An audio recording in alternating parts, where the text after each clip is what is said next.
న్యాయం చేయాలని అడిగితే హౌస్ అరెస్ట్ చేయడం తగదని, తాము ఎటువంటి విధ్వంసం చేసేవాళ్లు కామని ఉమ్మడి తూర్పుగోదావరి జిల్లా బీసీ ప్రజా సంక్షేమ సంఘ అధ్యక్షులు వాసంశెట్టి రాజేశ్వరరావు ఆవేదనను వ్యక్తం చేశారు. కాకినాడ నూకలమ్మ గుడి వద్ద ఒక ప్రైవేట్ ఆసుపత్రిలో చికిత్స నిమిత్తం చేరిన ఒక వ్యక్తి మృతి చెందాడని, వారి కుటుంబానికి న్యాయం చేయాలని తాము డిమాండ్ చేశామన్నారు. సంఘీయులు మృతి చెందిన వ్యక్తికి న్యాయం చేయాలని శుక్రవారం ఆసుపత్రికి తరలించి రావాలని పిలుపునిచ్చినట్లు వాసంశెట్టి చెప్పారు. ఈ సందర్భంగా ఇంద్రపాలెంలోని ఆయన నివాసం వద్ద వాసంశెట్టి మాట్లాడుతూ, శుక్రవారం ఆసుపత్రి వద్దకు బయలుదేరిన పోలీసులొచ్చి హౌస్ అరెస్ట్ చేయడం తగదని, మృతుడు పిల్లి నానికి 2 పిల్లలు, భార్య గర్భంతో ఉందన్నారు. బీసీలకు న్యాయం చేస్తామని, బీసీలకు బ్యాక్ బోన్ అని పార్టీలు హామీలిచ్చి గద్దెనెక్కుతున్నాయని, తర్వాత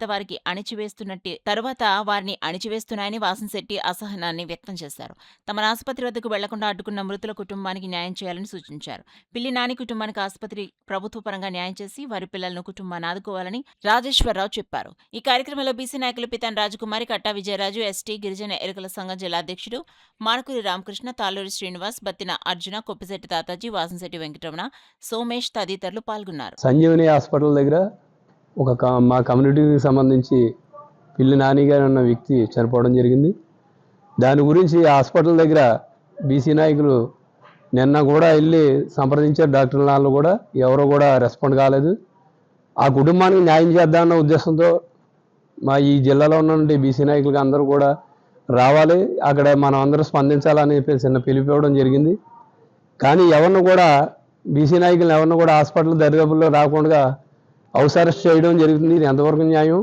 ఏదో ఒక చనిపోయిన కుటుంబానికి న్యాయం చేద్దామన్న ఉద్దేశంతో తప్ప ఈ రాజకీయం చేయడానికో దీన్ని రద్దు చేయడానికో చేయడం లేదు. కనీసం మానవతతో ఆలోచించి ఇలాంటి విషయాలను కూడా రాజకీయ కోణంలో తీసుకెళ్లకుండా ఒక సామాజిక వర్గంలో నుంచి పెద్దలను కూడా హౌస్ అరెస్ట్ చేస్తే ఇంకా చిన్న చిన్న వాళ్ళు ఏ విధంగా మేము బతకగలం సమాజంలో. కాబట్టి అందరూ కూడా నాయకులు ఆలోచన చేయవలసిందిగా కోరుతున్నాం. సామాజిక వర్గానికి సంబంధించిన సమస్య మాత్రమే.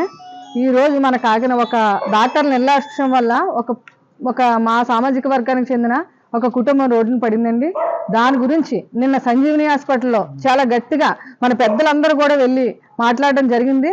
కానీ అక్కడ న్యాయం జరగలేదు. ఈ రోజు అందరికీ మా మొత్తం కమ్యూనిటీ అందరికి కూడా పిలుపునిచ్చారు, రమ్మని చెప్పి ఒక సభ ఏర్పాటు అక్కడ ధర్నా చేద్దామని చెప్పి పిలుపునిచ్చారు. ఈ పిలుపు మేరకు ఎవరిని కూడా అక్కడికి రానివ్వకుండా హౌస్ అరెస్ట్ చేయడం అన్నది ఎంతవరకు కరెక్ట్ అన్నది మనం అందరం కూడా ఆలోచించుకోవాల్సిన విషయం ఇది. ఈ రోజు ఒక కుటుంబం రోడ్డున పడిపోయింది. దీని గురించి మాట్లాడడానికి మన పెద్దలు ఎవరిని కూడా అక్కడికి రానివ్వకుండా ఒక చాలా అన్యాయం అయితే జరుగుతుంది. దీనికోసం అందరూ కూడా స్పందించవలసిన అవసరం ఎంతైనా ఉంది. ఉక్కుపాదం మోపి మా హక్కులు హరించి మా ఓళ్ళకి సంబంధించిన వారికి ఎటువంటి న్యాయం జరగకుండా చూడటం అనేది చాలా బాధాకరంగా భావిస్తున్నాం. అయితే ఎవరైతే పిల్లి నాని కుటుంబానికి న్యాయం జరగాలని మేము ఈరోజు ధర్నా పిలిపించామో, మమ్మల్ని బయటకు వెళ్లకుండా ఈ రోజున పొద్దున్నుంచి కూడా ఇక్కడ మమ్మల్ని నిర్బంధించడం జరిగింది. అందువల్ల మేము బయటకు రాలేకపోతున్నాం. మిగతా నాయకులందరూ కూడా ఇలా అక్కడ ధర్నా చేయాలని చెప్పేసి మేము పిలుపునిస్తున్నాం. అలాగే కుటుంబానికి ఇబ్బంది లేకుండా వారికి నష్టపరిహారం పిల్లలకు మంజూరు చేయాలని, ప్రభుత్వం నుంచి మంజూరు చేయాలని, అలాగే హాస్పిటల్ యాజమాన్యం కూడా వారి కుటుంబానికి 2 పిల్లలు, కవల పిల్లలు, ఆవిడేమో ప్రెగ్నెన్సీ, ఇవన్నీ కూడా దృష్టిలో పెట్టుకుని తగిన నష్టపరిహారం కూడా వారికి ఇవ్వాలని చెప్పేసి ఈ మీడియా ముఖాన్ని తెలియజేసుకున్నాం. ఈ జిల్లాలో బీసీలకు హక్కులు మాట్లాడే హక్కు లేదని రోజు ప్రత్యక్షంగా నిరూపణ అయింది.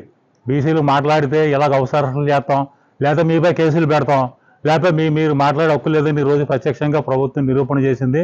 ఇటువంటి పద్ధతి అయితే మంచిది కాదు.